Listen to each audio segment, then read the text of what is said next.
ఉమ్మడి విజయనగరం జిల్లాలో మన సర్వే ఫలితాలు చూసుకుంటే నేను మొదటి నుంచి పార్వతీపురం, సాలూరు, కురుపాం నియోజకవర్గాల గురించి నేను ఇంతకు ముందు కూడా చాలా వీడియోల్లో విశ్లేషణ అందించాను. మరోసారి ఇక్కడ వైసీపీని ఆధిక్యం చాటుకుంటుంది. పార్వతీపురం నుంచి జోగారావు గారు వైసీపీ నుంచి, బోనెల విజయచంద్ర గారు కూటమి నుంచి పోటీ చేయబోతున్నారు. ఇక్కడ వైసీపీకే మరోసారి గెలుపు అవకాశాలు ఉన్నాయి. సాలూరు నుంచి రాజనదుర గారు వైసీపీ నుంచి, గుమ్మడి సంధ్యారాణి గారు టీడీపీ కూటమి నుంచి పోటీ చేయబోతున్నారు. ఇక్కడ మరోసారి వైసీపీకే గెలుపు అవకాశాలు ఉన్నాయి.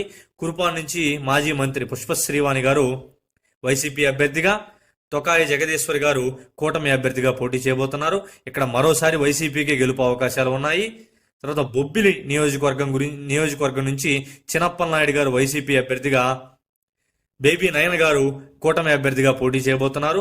మరోసారి ఇక్కడ మాత్రం తెలుగుదేశం పార్టీ తన ఆధిక్యం చాటుకొని ఈ నియోజకవర్గం తెలుగుదేశం పార్టీ గెలిచే అవకాశాలు ఉన్నాయి. తర్వాత విజయనగరం అసెంబ్లీ నియోజకవర్గంలో కొనగట్ల వీరభద్రస్వామి గారు వైసీపీ నుంచి, అదితి రాజు గారు, అశోక్ గజపతిరాజు గారు అమ్మాయి టీడీపీ అభ్యర్థిగా పోటీ చేయబోతున్నారు. ఈ సీటు అనూహ్యంగా వైసీపీకి గెలుపు అవకాశాలు ఎక్కువగా ఉన్నాయి.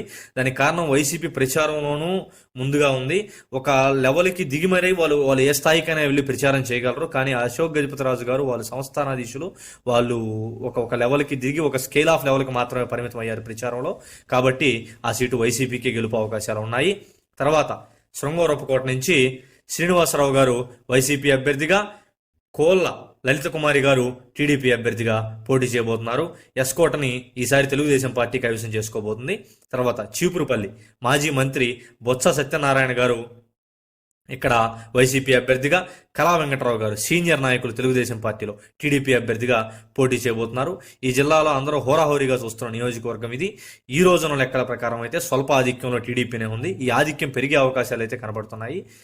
దానికి గల కారణం ఇద్దరు కూడా అనుభవజ్ఞులే. దాంతో పోల్చుకుంటే కళా వెంకటరావు గారే సీనియర్ నాయకులు, మరియు బొత్స సత్యనారాయణ గారికి జిల్లాలోనే కూడా దానికి అనుచర వర్గం ఎక్కువగా ఉంది. ఈ అన్ని కారణాలతో చూసుకున్నప్పటికీ కూడా తన మొత్తం అనుభవాన్ని రంగరించి కళా వెంకటరావు గారు ఈసారి రాజకీయం చేయబోతున్నారు. ఇద్దరు కూడా ఒకే సామాజిక వర్గం. ఏ లెక్కలో చూసుకున్నా కానీ ప్రస్తుతం ఉన్న పరిస్థితుల ప్రకారం అయితే కళా వెంకటరావు గారి వైపే జనాలు మొగ్గు చూపుతున్నారు. ఈ సీటు తెలుగుదేశం పార్టీ గెలవబోతుంది. తర్వాత గజపతి నగర్, ఇక్కడి నుంచి బొత్స అప్పల్ నరసయ్య గారు వైసీపీ అభ్యర్థిగా, కొండపల్లి శ్రీనివాస్ గారు టీడీపీ అభ్యర్థిగా పోటీ చేయబోతున్నారు. ఇక్కడ మాత్రం హోరాహోరీ పోరు జరిగే అవకాశం ఉంది.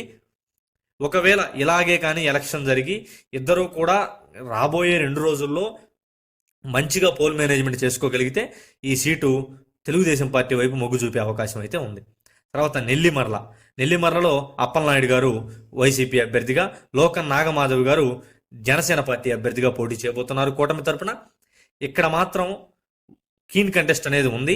ఈ కీన్ కంటెస్ట్లో కూడా లోకన్ నాగమాధవి గారు తెలుగుదేశం పార్టీ శ్రేణుల్ని కలుపుకొని వెళ్ళడం లేదు అనేది ఆమె మీద ఉన్నటువంటి ఒక అభిప్రాయం ఉంది. అంతేకాకుండా గ్రౌండ్ లెవెల్లోకి వెళ్ళినప్పుడు ఆర్థిక లావాదేవీలన్నీ కూడా వేరే లెవెల్లోనే ఉంటాయి. వైసీపీ ఏ స్థాయికైనా వెళ్ళి వాళ్ళు పంచగలరు. వాళ్ళు ఒకటి పెంచితే వీళ్ళు 2 పంచాల్సిన పరిస్థితి. కానీ లోకన్ నాగమాధవి గారు ఆర్థికంగా బలమైన నేత అయినప్పటికీ కూడా ఈమె డబ్బులు తీయట్లేదు అని అయితే లోకల్గా వినపడుతున్న టాకు. ఈ కారణంతో మరియు ఈమె తెలుగుదేశం పార్టీ నాయకులతోటి, స్థానిక నాయకులతోటి సరిగ్గా సఖ్యంగా ఉండట్లేదు, అసలు వాళ్ళని కలుపుకొని వెళ్ళట్లేదు, వాళ్ళని కన్సిడర్ చేయట్లేదు అనేది తెలుగుదేశం పార్టీలో ఉన్నటువంటి భావన. వీళ్ళ అవసరం. ఎందుకంటే ఇప్పుడు తెలుగుదేశం పోటీ చేసే దగ్గర జనసేన వాళ్ళని కలుపుకొని వెళ్ళాలి, అది వాళ్ళ అవసరం. ఇక్కడ వీళ్ళ అవసరం, తెలుగుదేశాన్ని కలుపుకొని వెళ్ళడం వీళ్ళ అవసరం, వీళ్ళ అభ్యర్థి కాబట్టి ఈమె అది చేయట్లేదు అని వస్తుంది.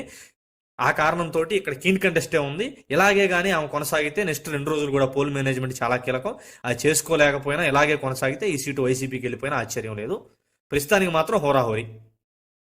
ఇంకా ఓవరాల్గా మొత్తం విజయనగరం జిల్లాలో మొత్తం 9 అసెంబ్లీ నియోజకవర్గాలకు గాను 3 అసెంబ్లీ నియోజకవర్గాలు తెలుగుదేశం పార్టీ కూటమికి, 4 అసెంబ్లీ నియోజకవర్గాలు వైఎస్ఆర్ కాంగ్రెస్ పార్టీకి గెలిచే అవకాశం పుష్కలంగా కనబడుతుంది.